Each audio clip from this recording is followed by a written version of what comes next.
आप सही बन गया।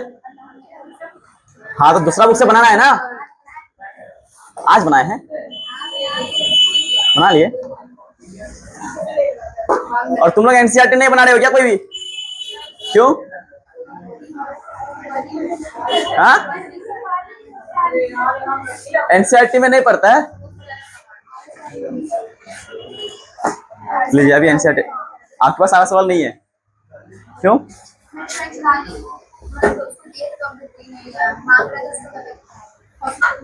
किताब मांग के तो तैयार खराब हो जाता है।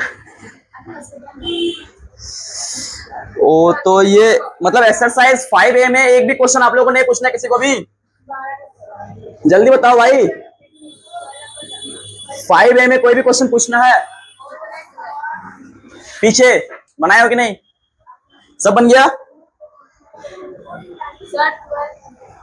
12 नंबर नहीं बना।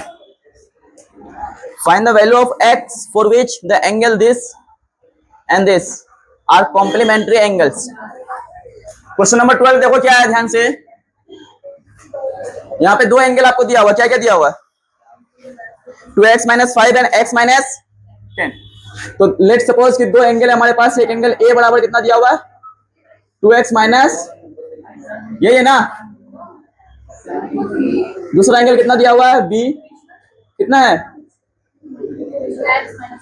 x - 10। तो एक ये है और दूसरा क्या है? x। बात नहीं करो, कह रहा है कि दोनों एंगल कैसा हो? कॉम्प्लीमेंट्री एंगल हो। तो दोनों एंगल कैसा हो? तो 4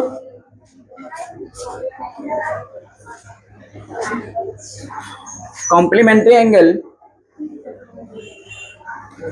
क्या होना पड़ेगा भाई? a + b कितना होना पड़ेगा? 90 डिग्री होना पड़ेगा। और a का वैल्यू कितना है? 2x प्लस b का वैल्यू कितना है? x माइनस, यही ना होगा। तो 2x - 5 प्लस x - 10 ये कितना हो जाएगा?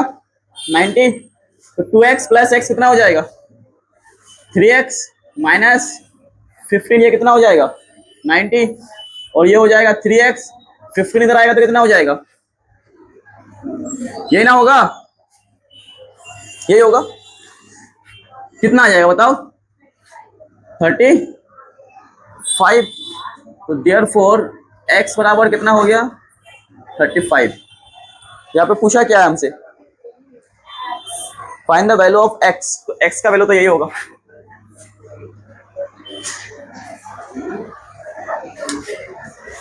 है ना, x का वैल्यू तो क्या होगा? यही होगा। सिंपल है। तो 12 नंबर इस पीछे क्या हो रहा है यार? तो है तो दे दो ना, फिर झगड़ा क्यों कर रहा है? तुम दे तो नहीं रहा था, कुछ बोल रहा था। हाँ तो यहाँ एक एक्सरसाइज हो गया और उसके बाद हमारे पास कितना एक्सरसाइज बच गया है? 2। 5B भी इजी है, 5C थोड़ा सा टफ हो सकता है। कुछ थ्योरम्स प्रूव करना है ना, आज तो नहीं करना लेकिन नेक्स्ट क्लास में कुछ थ्योरम्स प्रूव करेंगे।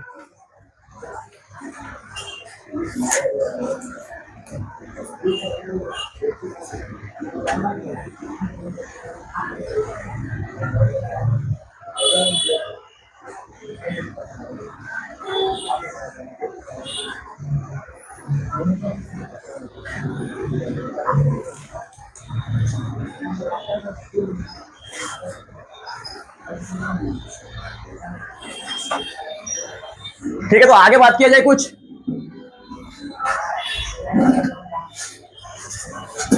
हम लोग क्या क्या पढ़ लिए थे? हम लोग बात किए थे लाइन के बारे में, बात किए थे ना, लाइन के बारे में, रे के बारे में और लाइन सेगमेंट। इसके बाद बात किए थे हम लोग एंगल्स के बारे में। एंगल में क्या क्या था? राइट एंगल, उसके बाद एक्यूट एंगल, ऑब्ट्यूज एंगल और रिफ्लेक्स एंगल, यही था। कॉम्प्लीमेंट्री के बारे में बात किए थे और सप्लीमेंट्री के बारे में बात किए थे। आज हम लोग को एक चीज बात करना जिसको हम लोग बोलेंगे एडजेसेंट एंगल। क्या बोलेंगे? नाम से ही समझ में आ रहा है, एडजेसेंट एंगल। लिख लीजिए, एडजेसेंट एंगल।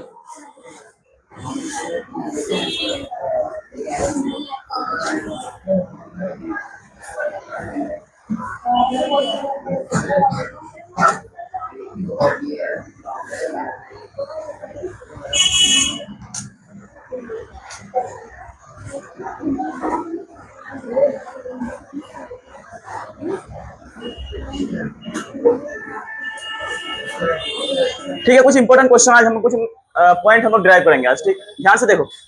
एडजेसेंट एंगल किसको बोलते हैं? दो लगातार एंगल को क्या बोलते हैं हम लोग? Adjacent angle. जैसे कि इसके बीच में एक लाइन और खींच दिया जाए, ऐसे रेड ड्रॉ कर दिया जाए, तो यहाँ पे दो एंगल बनेगा। एक एंगल लेट सपोज ए, दूसरा क्या है? बी। तो ए और बी क्या करेगा हमारा? एडजेसेंट। इसमें बात याद रखनी है क्या क्या, कि एक ही वर्टेक्स होगा, कॉमन वर्टेक्स होगा। समझ में आई बात कि नहीं? वन कॉमन वर्टेक्स, दोनों ही एंगल का सेम वर्टेक्स है कि नहीं? और ये तो एक आर्म्स है, ये भी क्या है? एक। लेकिन ये जो एक ऐसा आर्म्स है, ये दोनों में कॉमन है,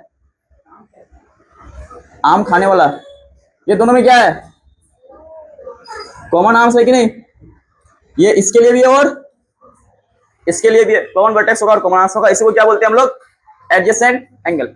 लेकिन बात पढ़ने की ये है यहाँ पे कि इस एडजेसेंट एंगल में ध्यान से देखो, एक बात ये बताना है हमको, ये दोनों जो एडजेसेंट एंगल है, अगर इन दोनों का सम 180 हो जाए, इनका सम कुछ ना कुछ होगा ना, लेकिन दोनों का सम 180 हो जाए, कितना हो जाए? जैसे ये एंगल ए हो गया और ये एंगल क्या हो गया? अगर ए प्लस बी कितना हो जाए? 180 हो जाए, तो ये एक स्ट्रेट लाइन बनेगा। जो दो आर्म कॉमन नहीं है, जो नॉन कॉमन आर्म्स है, वो नॉन कॉमन आर्म्स क्या बनाएगा? एक स्ट्रेट लाइन बनाएगा कि नहीं बनाएगा? अगर ये दोनों का सम या कुछ ना कुछ होगा ना, लेकिन अगर दोनों का सम 180 हो जाए, तो 180 में क्या होता है? स्ट्रेट लाइन होता है, स्ट्रेट एंगल भी बोलते हैं उसको। तो नॉन कॉमन आर्म्स जो है वो कैसा लाइन बनाएगा? स्ट्रेट लाइन बनाएगा। इफ देन जो नॉन कॉमन आर्म्स है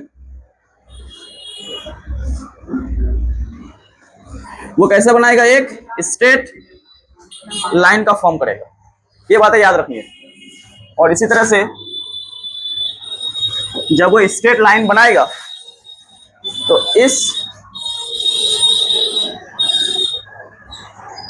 जब ये स्ट्रेट लाइन बनाएगा, तो ये जो दो एंगल है, इसको हम लोग बोलेंगे लीनियर पेयर ऑफ एंगल। कहां से बंद करें? कोई से बंद कर दो, तो वहां से कोई बंद करो, बंद कर दो। फैन नहीं, लाइट ऊपर। हाँ तो किसी तरह करो ना, अंदर तो जा नहीं सकते हैं, वो उसी से कर दीजिए ना। हाँ इधर तो है, ये स्टिक ले लो।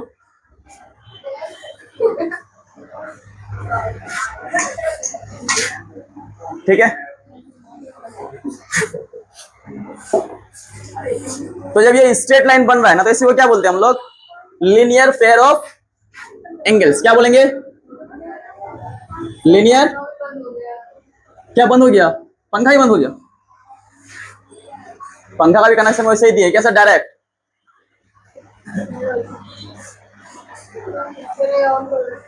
में होगा ना, ऑन कर दो। Linear pair of angles. तो दो एंगल का सम अगर 180 होगा, तो दोनों को क्या बोलेंगे हम लोग? Linear pair of angles. क्यों बोलेंगे? क्योंकि ये जो नॉन कॉमन आर्म्स है वो क्या बनाएगा? एक स्ट्रेट लाइन का फॉर्म करेगा। इतनी बातें बस माइंड में रखना है, क्योंकि बहुत छोटा छोटा चीज है, इसे लिखाएंगे नहीं, ऐसे ही लिख लो ताकि याद रहे। जहां पढ़े हैं उसको ऐसे ही लिख लीजिए ताकि क्या रहे, हमको याद रहे। जल्दी लिखो, फिर इसमें कुछ इंटरेस्टिंग चीज करते हैं हम लोग।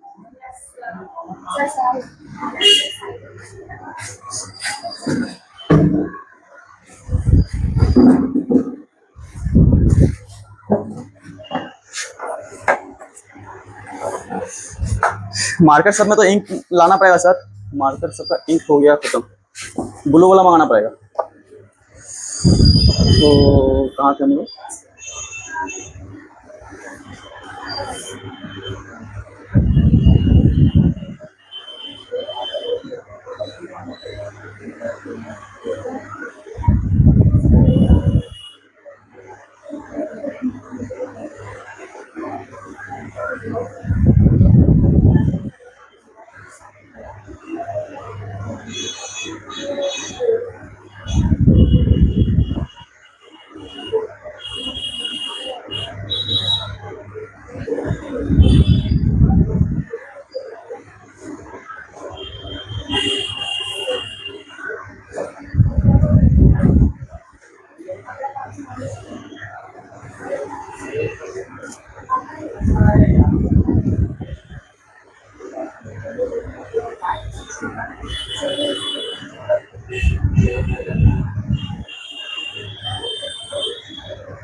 ये चीज हो गया।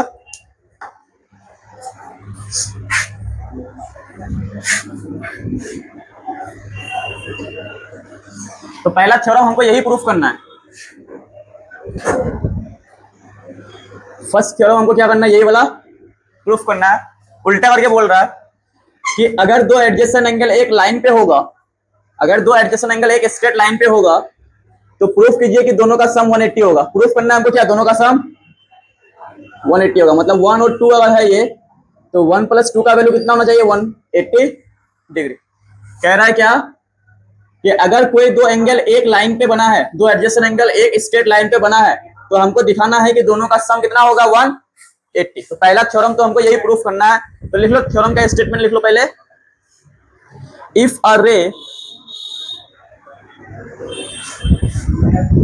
लिखो थ्योरम फर्स्ट। इफ अ रे, हंस रहे दांत निकाल के आप, लिखने बोल रहे तो लिखिए। इफ अ रे stands on a line, then the sum of the adjacent angle so formed is 180 degree. Then the sum of the adjacent angle so formed is 180 degree. पहला थ्योरम क्या कह रहा है, देखो हम लोगों ने ऐसे भी देखा है कि दो एडजेसेंट एंगल होगा और दोनों का सम अगर 180 होता है तो ये एक लाइन होता है। ये तो याद भी रखना। वैसे थ्योरम कह रहा है sum of the adjacent angle so form, sum of the adjacent angle so form is 180 degree, is 180 degree. कह रहा है कि अगर कोई लाइन किसी लाइन पे इस तरह से बना रहा है दो एडजेसेंट एंगल जिसमें दोनों का सम, एक लाइन पे अगर ये एक लाइन पे है तो दोनों का सम कितना होना चाहिए, 180 होना चाहिए। ये आप शो करके बताइए। सबसे पहले तो एक लाइन हम लोग मान लेते हैं और उसके ऊपर दूसरा लाइन हम लोग भी मान लेते हैं और एंगल दिखा देते हैं कि इस तरह का ये एंगल बनेगा। तो प्रूफ करने के टाइम पे सब कुछ हम लोग को मानना पड़ता है।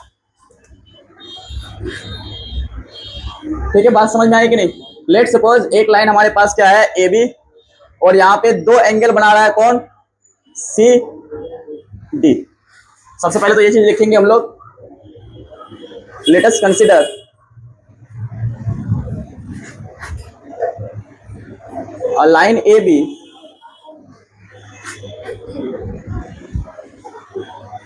in which line CD makes two adjacent angle as shown in the figure, as shown in the figure, जैसा कि फिगर में हमको दिखाया गया।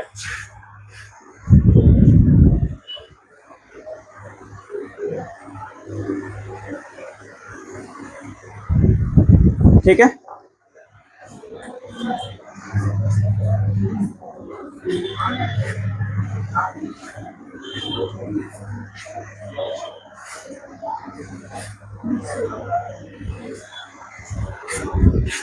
अब प्रूफ करने के लिए कुछ कंस्ट्रक्शन करना पड़ता है। अपने से कंस्ट्रक्शन करेंगे। यहाँ पे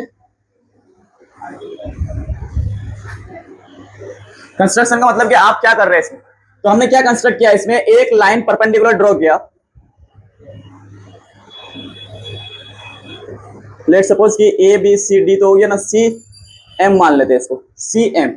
सी एम परपेंडिकुलर ड्रॉ किया किसमें, ए बी पे। तो draw C M perpendicular to A B, ये हमने ड्रॉ किया। अब परपेंडिकुलर जब हम खुद परपेंडिकुलर ड्रॉ किए तो हमको ये पता है कि ये एंगल कितना होगा भाई, 90 का, और ये भी कितना होगा, 90 का। अब इसी के फॉर्म में निकाल देंगे और दोनों को ऐड कर देंगे तो 180 आ जाएगा। अब सबसे पहले हमको ये वाला एंगल निकालना, क्योंकि पेन एक ही तो दिख रहा है ना सबको, सही से ध्यान से देखो। ये वाला एंगल कितना हो जाएगा, ए सी डी लिख सकते हैं कि नहीं इसको, ए सी डी लिख सकते हैं। तो ध्यान से देखो, from the diagram angle A C D, A C D जो एंगल है उसको हम लोग क्या लिख सकते हैं, ध्यान से देखो। जो ये ए सी डी एंगल को हम बाहर बनाए, ये ए है, ये क्या है, सी है, और ये क्या है, डी, और इसके ऊपर में यहाँ पे परपेंडिकुलर डाला गया है ना, और ये क्या है यहाँ पे, एम। तो हम ये लिख सकते हैं कि ये जो पूरा एंगल है ये इसका और इसका सम है। मतलब ए सी डी का एंगल को हम क्या लिख सकते हैं, A C M plus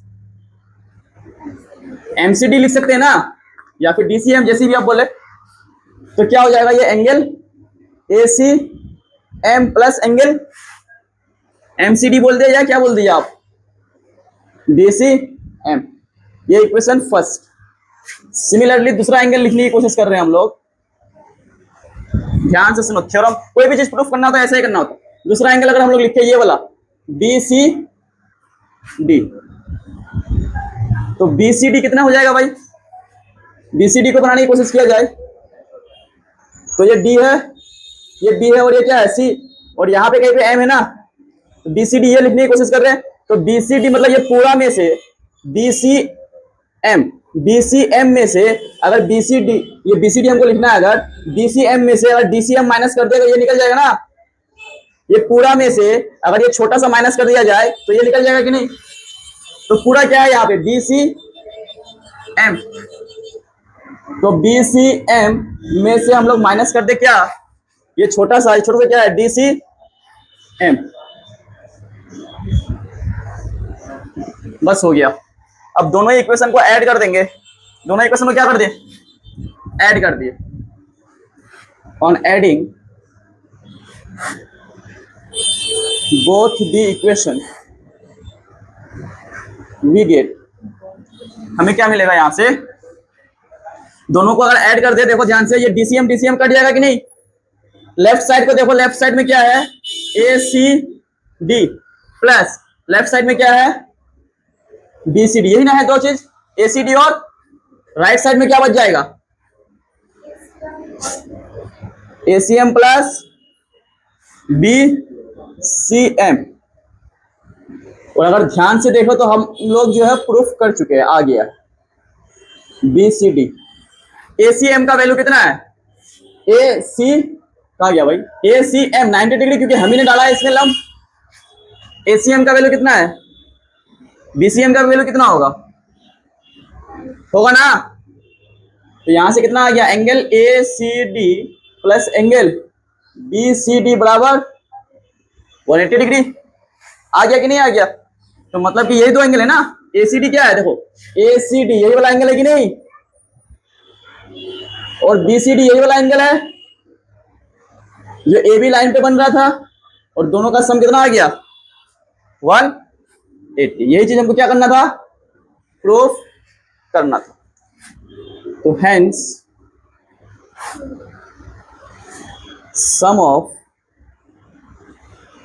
adjacent angle, ये याद भी रखना है, sum of adjacent angle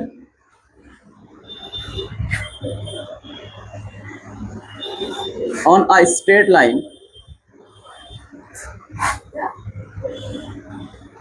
will be 180 degree. किसी भी स्ट्रेट लाइन में दो एडजेसेंट एंगल का सम हमेशा कितना होगा, 180 होगा। 2, 3 जितना भी एडजेसेंट एंगल होगा, स्ट्रेट लाइन है तो इसका मतलब ये समझते हम लोग कि स्ट्रेट लाइन के ऊपर कितना होगा 180।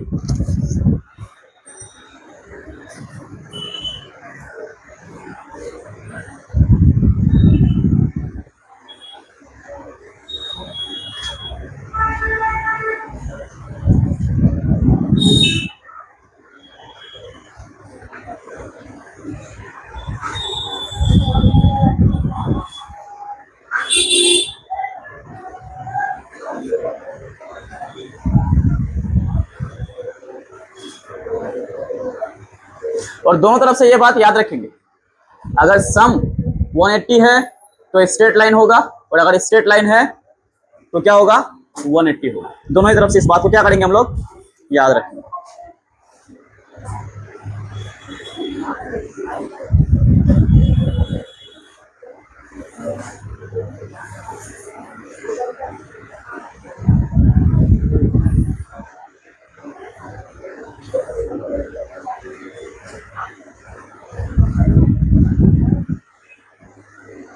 बात समझ आ रही है? हो गया, लिखिए क्या हुआ। इसी तरह से देखो, अगर ध्यान से लिख लिया तो ध्यान से देखो, आपसे अगर पूछेगा कि प्रूफ कीजिए कि किसी पॉइंट के चारों तरफ जो एंगल, जैसे कि ये एंगल हमने कहा था कि कितना होता है, 360 का कंप्लीट एंगल होता है, तो हमसे पूछेगा कि ये प्रूफ करके बताइए कि 360 होता है कि नहीं होता है। तो हम क्या करेंगे, एक लाइन ले लेंगे ऐसे, लेट्स से कि ए भी एक लाइन है और इसमें एक पॉइंट है और इसके चारों तरफ एंगल बन रहा है। एंगल तो कुछ भी बन सकता है ना, आप 2 लाइन ले लीजिए, 3 लाइन ले लीजिए, जितना भी लाइन ले लीजिए, इन सबका सम कितना होना चाहिए, 360। यही बात हो रही है। तो सबका सम 360 होने का मतलब ये है कि हम ए बी के चारों तरफ देखेंगे। ए बी के ऊपर लेट्स सपोज कि 1 2 3 4 5 या फिर 6 एंगल बन रहा है। ए बी के ऊपर ये एक स्ट्रेट लाइन है ना, तो जितने सारे भी यहाँ पे ए बी के ऊपर जो एंगल है, इन सबका सम कितना होगा, 1 + 2 + 3 कितना हो जाएगा, 180। अभी प्रूफ किया हमने। और ए बी के नीचे जितना है वो कितना हो जाएगा, ये भी कितना हो जाएगा, 180। कारण क्या है, क्योंकि क्या है, एक स्ट्रेट लाइन है और उसके ऊपर सारा कोण कितना होता है, 180। दोनों को सम कर देंगे तो कितना हो जाएगा, 1 + 2 + 3 + 4 5 और 6, सभी एंगल का सम कितना हो जाएगा, 180 + 180 360। तो बस थोड़ा सा लिखना पड़ेगा ऐसे वैसे, लेकिन प्रूफ हो जाएगा। कर लोगे ना, बना हुआ एग्जाम्पल में बना हुआ है। तो कुछ हम दूसरा चीज बताना चाह रहे हैं, ये हो जाएगा ना। तो 2 पॉइंट याद रखना है, स्ट्रेट लाइन पे 180 डिग्री बनता है और कंप्लीट एंगल कितना होता है, 360 का।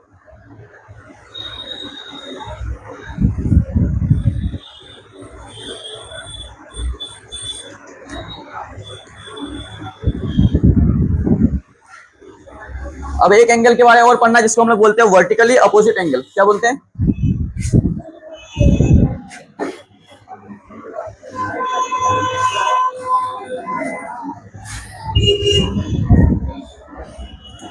तो नेक्स्ट सेटिंग दे दीजिए, vertically opposite angle. Vertically opposite angle तो जानते हैं कि अगर 2 लाइन एक दूसरे को क्या करे, लेट सपोज ये एल है और ये एम है, एक पॉइंट पे इंटरसेक्ट होगा, वहां पे एंगल बनेगा। तो वर्टिकली अपोजिट किसको बोलते हैं, ये दोनों क्या होगा आपस में, वर्टिकली अपोजिट, और उसके बाद ये दोनों आपस में क्या होगा, वर्टिकली अपोजिट, है ना। जैसे कि अगर बोल दिया जाए ये 1 है, ये 2 है, तो 1 का वर्टिकली अपोजिट क्या होगा, 2, और ये 3 है, ये 4, तो 3 का वर्टिकली अपोजिट क्या हो जाएगा, 4। सिंपल। लेकिन यहाँ बात ये है, हम लोग को पता भी है कि वर्टिकली अपोजिट एंगल क्या होता है, इक्वल होता है। क्या होता है, पता है कि नहीं, लेकिन यहाँ प्रूफ करना, क्या करना है, प्रूफ करके दिखाना है कि वर्टिकली अपोजिट एंगल क्या होता है, इक्वल होता है। तो नेक्स्ट थ्योरम यही लिखेंगे, थ्योरम नंबर 2 लिखो। पहले तो उतार लो, ये वर्टिकली अपोजिट एंगल ऐसा होता है, किसको बोलते हैं हम लोग, और ये बात हमको पता है कि वर्टिकली अपोजिट इक्वल होता है, बस यहाँ प्रूफ करना है थ्योरम के फॉर्म में।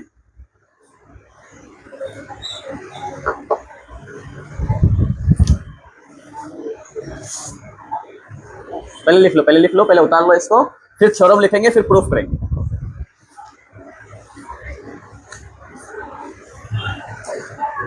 उसके बाद क्वेश्चन करते हैं, बस ये लास्ट थ्योरम आज की क्लास में कर लेते हैं, फिर क्वेश्चन करते हैं।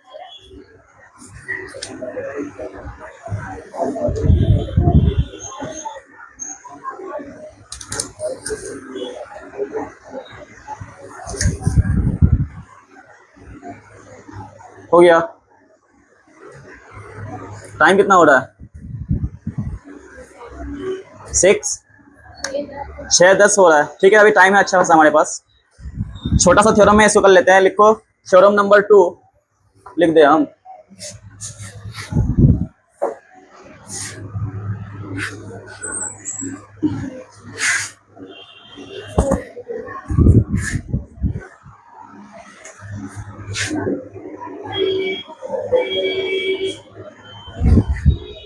दूसरा थ्योरम है कि वर्टिकली अपोजिट इक्वल होता है, उसको बताना है।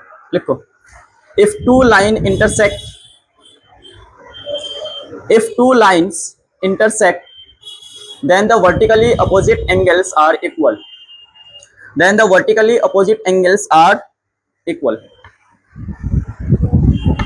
If two line intersect then the vertically opposite angle are equal.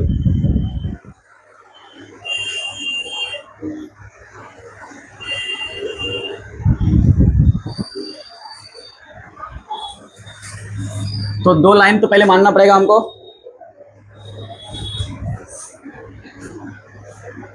A B मान लेते हैं और सी डी एक पॉइंट पे कट कर रहा है। लेट सपोज द पॉइंट क्या मान लिया हम लोगों ने? ओ। तो यहाँ पे वर्टिकली अपोजिट एंगल जो बनेगा, एक तो ये बन रहा है ये वाला पेयर, और एक ये वाला पेयर बन रहा है। इन दोनों को हमको दिखाना है कि दोनों ही आपस में क्या है? इक्वल। सबसे पहले प्रूफ करने के लिए मान लेना पड़ेगा हमको, let the two line A B and C D intersect at point O as shown in the figure. Right, पहले इतना चीज हम लोग को खुद से लिखना पड़ता है। हमको प्रूफ क्या करना है? टू प्रूफ क्या करना है हमको? Proof angle C O B ये इक्वल होगा किसके? ए ओ होगा ना भाई, ये दोनों अपोजिट है ना। सी ओ बी ये वाला एंगल और ए ओ डी ये वाला एंगल, दोनों आपस में क्या होगा? इक्वल। एंड दूसरा क्या है? ए ओ सी ए ओ ये इक्वल होगा किसका? B O. इन दोनों में से किसी को भी प्रूफ कर देंगे, दोनों को भी प्रूफ कर सकते हैं। हमारा क्या हो जाएगा? काम बन जाएगा। समझ में आई बात? तो थोड़ा सा दिमाग लगाओ कैसे प्रूफ होगा ये। और एक बात याद रखना, प्रूफ करने का कुछ पार्टिकुलर तरीका ही होता है। क्या करेंगे? देखो इन दोनों का सम कितना होगा? 180 होगा कि नहीं? इन दोनों का सम 180, इन दोनों का सम भी। देखो ये वाला लाइन, ए बी लाइन को देखो, ए बी लाइन को अगर देखे, एक ही कलर है ना। देखो 1 2 3 4 ऐसे नंबरिंग करते रहे बस समझने के लिए भी। ए बी लाइन को अगर देखे तो 1 + 2 कितना हो जाएगा भाई? होगा। सी डी लाइन को अगर देखे 2 + कितना हो जाएगा? 100। RHS में दोनों बराबर है तो LHS भी क्या होगा? मतलब 1 + 2 बराबर हो जाएगा 2 + 3 होगा कि नहीं? इसको थोड़ा सा अरेंज करके अगर हम लिखना चाहे 3 + 2 लिख सकते कि नहीं? मतलब 1 + 2 बराबर क्या हो जाएगा? 3 प्लस होगा ना। और ये 2 तो सेम है, 2 सेम है ना। यूक्लिड का एक्सियम्स याद कीजिए कि अगर इक्वल थिंग्स को ऐड करेंगे तो होल भी क्या होगा? इक्वल। तो इक्वल ऐड हो रहा है तो होल भी क्या होगा? हाँ जी, तो ये क्या होगा? आपस में इक्वल होगा ना। 1 बराबर क्या हो जाएगा? 3 और 1 बराबर 3 क्या है? वर्टिकली। यही चीज करना है, बस ये शॉर्ट में बताया है, बस इसको लिख के करना है। तो 1 के जगह हम 1 नहीं लिख के हम क्या लिखेंगे यहाँ पे? ए ओ सी प्लस 2 के जगह 2 नहीं लिख के क्या लिखेंगे हम लोग? सी ओ डी। कितना हो जाएगा? 1। इसको ऐसे अरेंज करके बस लिखना है। ये तो बस समझने के लिए था।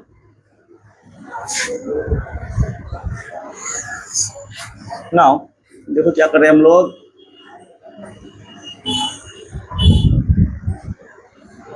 डायरेक्ट लिख देते हैं angle A O C plus angle C O, ये कितना हो जाएगा? इधर मिटा देना। अब क्यों होगा ये भी आपको यहाँ पे लिखना पड़ेगा, क्यों होगा, क्योंकि प्रूफ करने का यही मतलब होता है सारा स्टेटमेंट, सारा प्रूफ आपको देना। ये दोनों 180 क्यों होगा, क्यों होगा 180? ये क्या है भाई, लीनियर पेयर ऑफ एंगल है ना, linear pair of angle. Similarly दूसरा, दूसरा क्या, COB, COB plus angle BOD, ये कितना हो जाएगा 180। ये भी क्या है, दोनों को एक साथ कर देते हैं, दोनों ही क्या है, linear pair of angle. Equation first, equation second, from equation 1 and equation 2, equation 1 और इक्वेशन 2 से हम क्या कर सकते हैं, RHS दोनों का इक्वल है तो LHS भी क्या होगा,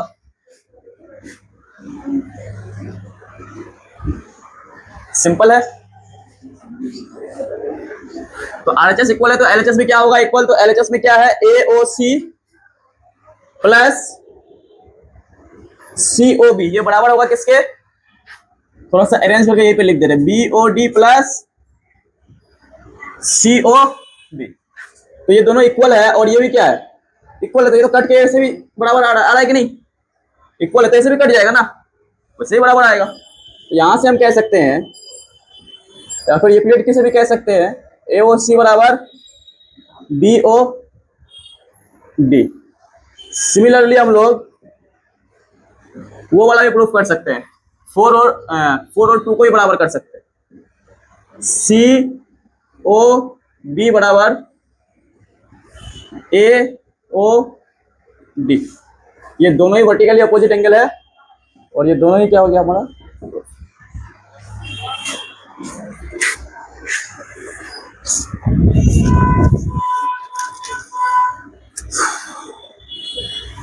अभी कुछ नहीं हुआ है, अभी ट्रायंगल स्टार्ट होगा ना तो और दिमाग खराब होगा। ये तो लाइन तो दिख रहा है सब, वहां दिखेगा ही नहीं, पता नहीं चलेगा कि कब कौन सा रूल लगेगा, है ना, क्योंकि वहां पे 6 5 अलग अलग रूल्स हम लोग पढ़ेंगे।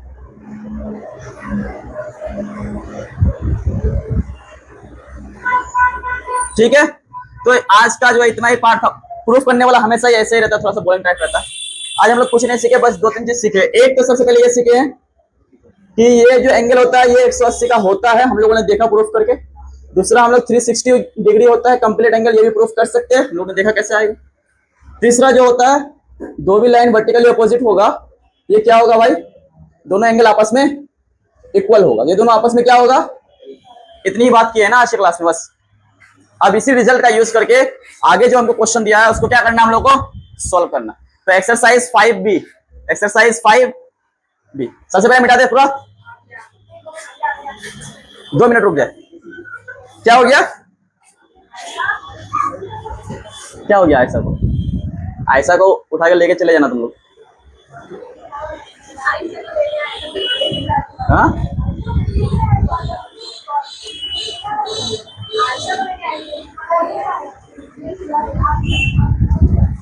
चलो भाई एक्सरसाइज 5B निकालिए सब कोई। एक्सरसाइज 5 एनसीईआरटी का क्वेश्चन, इससे हल्का ही होगा, बन जाएगा ना पूरा।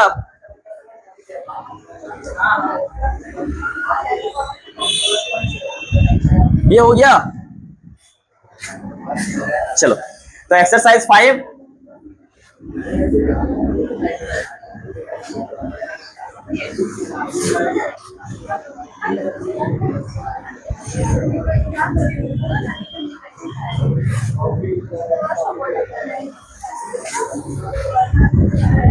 चलिए 5B में ध्यान से अगर देखिए तो क्या कह रहा है, in the adjoining figure AOB is a straight line. तो बन जाएगा सबसे, शायद पहला क्वेश्चन बन जाएगा ना, नहीं बनेगा। पेज नंबर 142, सबसे पहले फिगर दिया हुआ है भाई, फिगर देख लो ना। ये फिगर दिया हुआ हमको AB,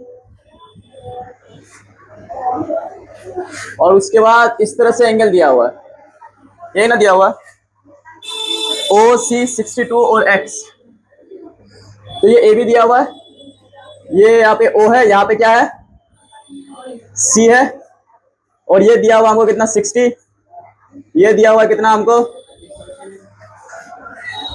पूछा क्या है फाइंड द वैल्यू ऑफ,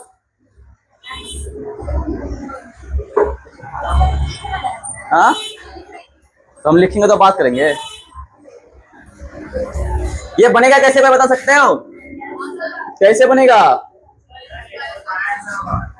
118 होगा। हाँ तो सबसे पहले क्या है, ए भी एक लाइन है, तो दोनों का सम कितना होना चाहिए 180। तो यहाँ पे जो जो दिया हुआ पहले वो लिख लेंगे ना। गिवन क्या है यहाँ पे हमारे पास, एंगल ए ओ सी कितना दिया हुआ है 62, ये गिवन है। उसके बाद एंगल बी ओ सी ये कितना दिया हुआ भाई x डिग्री, और हम क्या जानते हैं since angle A O C plus B O C कितना हो जाएगा 180, क्यों होगा, क्यों होगा, हाँ लीनियर पेयर ऑफ एंगल। अच्छा का वैल्यू रख दीजिए, कितना हो जाएगा ये ए ओ सी तो 62 है, प्लस x बराबर कितना हो जाएगा 180, यहाँ से x कितना हो गया 180 माइनस, देयरफॉर x बराबर कितना हो गया 118, ये हो गया हमारा।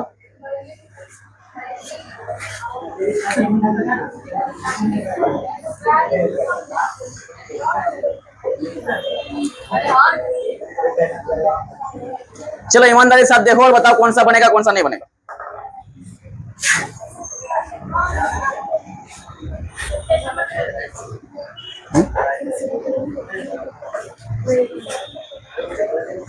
सही से बैठो पहले तो। क्वेश्चन नंबर 4,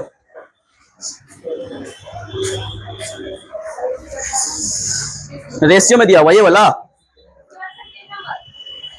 इसके बाद ना पहले तो ये तो बनाने दो। In a adjoining figure x is to y is to, ये रेशियो में दिया हुआ आपको, x और y is a straight line बोल दिया है आपको। Find the value of x y z, find the value of, तो जब भी रेशियो में दिया रहे तो कोई एक क्वांटिटी मान लेते हैं क्योंकि वो तो एग्जैक्ट वैल्यू नहीं है ना, वो तो रेशियो है। क्वेश्चन नंबर 4 कुछ इस तरह से, 3 एंगल दिया हुआ है, क्या क्या दिया हुआ है यहाँ पे एक्स वाई ओ पी और क्यू, 2 लाइन है यहाँ पे, ये x है और ये y है, और 2 लाइन ऐसे दिया हुआ है, ये p है और ये q है, और यहाँ पे ये o है। ये कह रहा है कि ये कितना है भाई x डिग्री, ये कितना है y डिग्री, और ये कितना है, ये ना कह रहा है। और x y z जो है एंगल अभी रेशियो में दिया हुआ क्वेश्चन में, और क्या दिया हुआ है ये x का रेशियो y से और y का रेशियो z से कितना दिया हुआ है 5 4 6,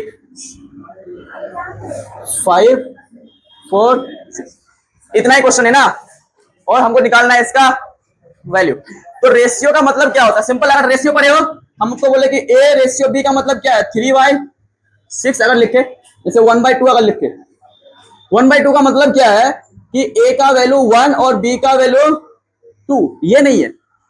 इसका मतलब ये है कि अगर a 1 है तब b क्या होगा 2 होगा।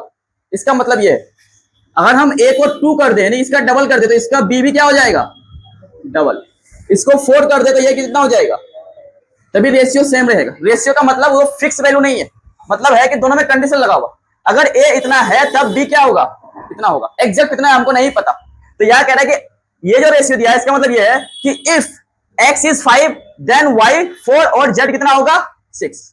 ये रेशियो ऐसे भी हो सकता था, अगर x 10 होता तो ये 8 हो जाता और ये कितना हो जाता 12 हो जाता, लेकिन हम लोग 7th क्लास में 8th क्लास में सीखे कि रेशियो को सिंपलेस्ट फॉर्म में लिखा जाता है, इसलिए लिखा गया, लेकिन उसका एग्जैक्ट वैल्यू नहीं है। तो एग्जैक्ट वैल्यू नहीं है तो फिर वैल्यू कैसे निकालते हैं एग्जैक्ट। एग्जैक्ट निकालने का मतलब ये होता है कि इसमें कुछ ना कुछ नंबर से मल्टीप्लाई रहता है, कुछ ना कुछ नंबर से मल्टीप्लाई रहता है। जैसे कि ये वाला रेशियो है, अगर एग्जैक्ट 10 होता तो 2 से मल्टीप्लाई होता सब में, अगर एग्जैक्ट 15 होता x का वैल्यू अगर 15 होता तो 3 से मल्टीप्लाई होता, तो यहाँ भी कितना होता 3 से, और यहाँ भी कितना होता 3 से। अगर x 15 होता तब y 12 होता और z 18 होता। तो रेशियो का ये मतलब है। तो हमको वही क्वांटिटी निकालना है कि ये किससे मल्टीप्लाई है, 2 से होता तो ये होता, 3 से होता तो ये होता, पता नहीं किससे होगा, 1.5 से भी हो सकता है ना। 1/2 से भी हो सकता है। तो वही क्वांटिटी हमको निकालना है कि किससे मल्टीप्लाई करके हम लोग एग्जैक्ट वैल्यू निकाल ले। तो हम मान लेते हैं कि कोई एक क्वांटिटी से ये क्या होगा, मल्टीप्लाई होगा। समझ में आई बात कि नहीं? नहीं आया क्या समझ में? आ गया ना। तो x का वैल्यू लेट मान लेते हैं, लेट x बराबर 5k। जो k है वो एक पॉजिटिव नंबर है, k इज अ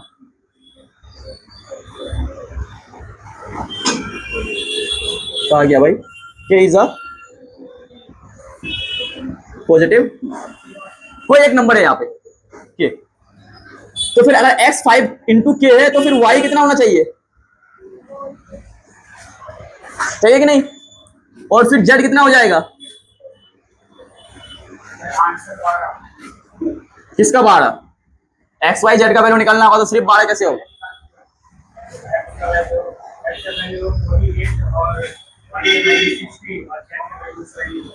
देखते हैं।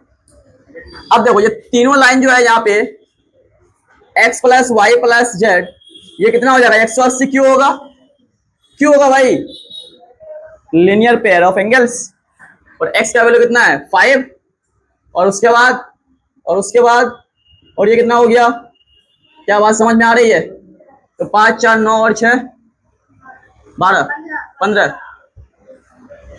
कितना हो जाएगा? कट जाएगा कितने बार में? देयरफॉर k बराबर कितना आया? अब ये जो नंबर आया, ये नंबर क्या है हमारा, इससे मल्टीप्लाई होगा सबसे, और हमको क्या मिलेगा? एंगल का वैल्यू। हेंस x बराबर कितना हो जाएगा 5k, 5 इंटू 12 कितना हो जाएगा 60 डिग्री। y बराबर कितना है 4k, तो 4 इंटू 12 कितना हो जाएगा 48 डिग्री। z बराबर कितना है 6k, 6 तो 6 इंटू 12 कितना हो जाएगा? तो ये हो गया हमारा। बस रेशियो में वही बात को याद रखना है, उतना ही ध्यान में रखना।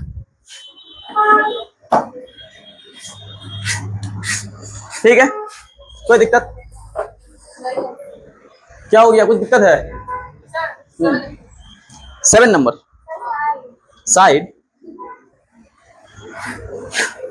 7 से पहले सब बन जाएगा। 7 में क्या है? इन द, ठीक है, इन द एडजॉइनिंग। ऐसे शॉर्ट में बता दे सिर्फ कि कैसे कैसे बनेगा।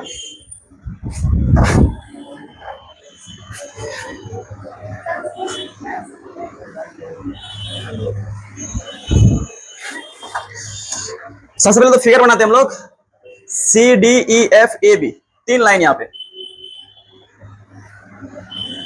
ये हमारे पास सी डी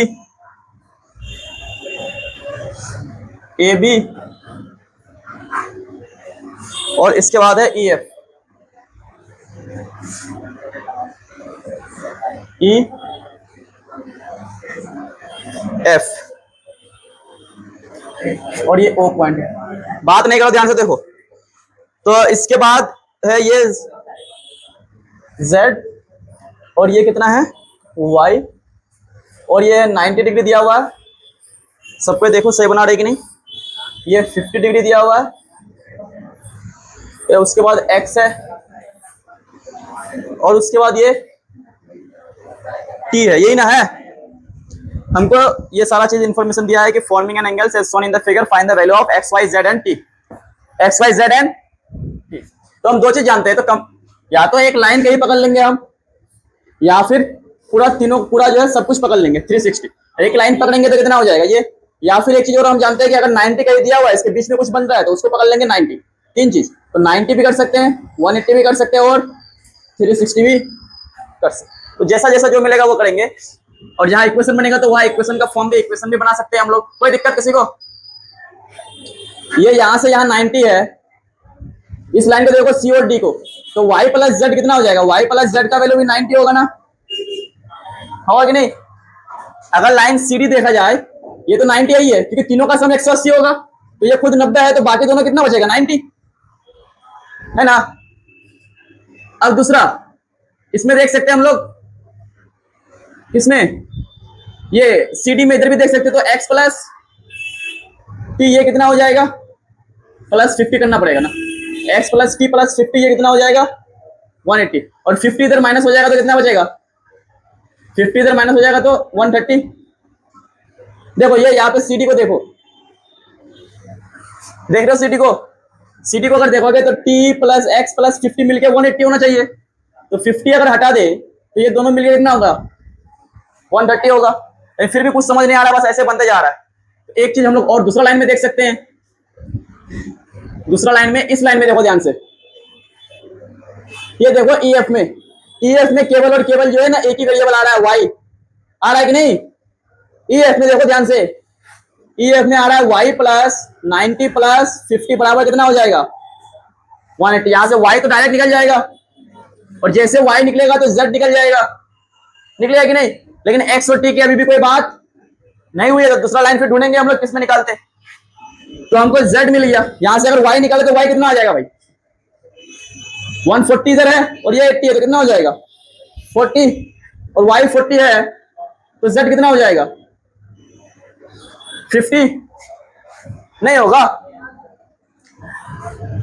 अब इस लाइन में अगर देखा जाए, इस लाइन में देखो ध्यान से, ए बी में y plus z plus t, y plus कितना हो जाएगा 180, और y प्लस जेड तो हम लोग अभी निकाले हैं, y और z कितना हो जाएगा 90, 90 प्लस टी बराबर कितना हो जाएगा, तो t का वैल्यू यहां से निकल जाएगा कितना 90, और t अगर 90 निकल गया तो x कितना निकल जाएगा 90 से माइनस हो जाएगा, मतलब 40 होगा कि नहीं। तो बस लाइन को ढूंढना है, देखना है किसमें बन रहा है, सेटअप हो रहा है नहीं हो रहा है। तो हाँ थोड़ा सा अरेंज करके लिखेंगे उसको, इसके बाद और टाइम है अभी, हो गया ठीक है। तो बन जाएगा सारा क्वेश्चन वैसे ही है ना, ट्राई कर लीजिएगा, जो नहीं बनेगा फिर हम लोग कल के क्लास में इसको देखते हैं। कल क्लास है ना, कल के क्लास में देखते हैं, और कल के क्लास में कुछ आगे का भी क्वेश्चन हम लोगों को थ्योरम्स वगैरह करना है, ठीक है।